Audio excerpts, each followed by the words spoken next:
Hi there and welcome. I'm Rabbi Nachum with the Las Vegas Kollel. The Chafetz Chaim, in his footnotes to his introduction, points out an objection that others might have, why the Sefer Chafetz Chaim is a bad idea, why it was not good for the Chafetz Chaim to write this book. He says that some people might object to the Chafetz Chaim writing this book because sometimes ignorance is bliss. Now that the Chafetz Chaim writes his book, now people should be knowledgeable about the laws of Shmiras HaLashon, the laws of appropriate speech. And we know, sadly, many people, most people, don't really observe these laws. And now that the book is published, well, now there's no excuse for not knowing these laws. The laws are available. The laws have been published. It's readily available for us to study these laws.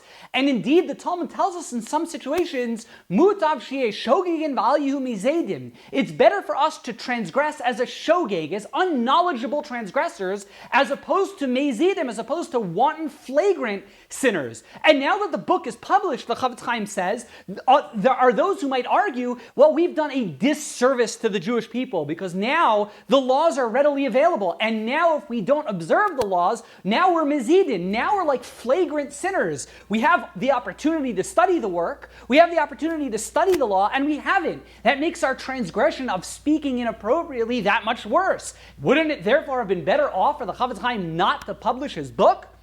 And the Chafetz Chaim explains, he says, yes, there is a concept in the Talmud called Mutav sheyeh shogegin v'al yehu mizedim. Sometimes it is better for people to not know what the law is so that when they go ahead and they transgress, they're not transgressing as mezidim, as wanton, flagrant transgressors. That concept does exist. However, the Chafetz Chaim directs us to Orach Chaim Simin, Taf, Lamid, Taf Reish Ches, where the Chafetz Chaim goes through those laws of when it is indeed appropriate not to teach people the halacha so that they end up being shogegin, they end up being unintentional sinners. But suffice it to say, the Chafetz Chaim tells us those situations are very, very few and far between. It's very rare that the halacha of not teaching the law actually applies. In almost all situations, we know, and it's sort of intuitive. Of course, we need to do our best to teach people what the law is. And it's not a very good argument to say, you know what, it's better not to teach people, so therefore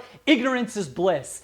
It does apply in some very, very, very rare situations. And again, for those who are interested, I direct you to Siman Taf Reish Ches and Orach Chaim, where the Chafetz Chaim goes ahead and he goes and outlines when those situations are. But suffice it to say, they don't really exist in virtually all situations. It's preferable to teach the halacha, to teach the law. And if people don't go ahead and observe the law, that's just the reality. And it's better to teach it to people and try to educate as many people as possible.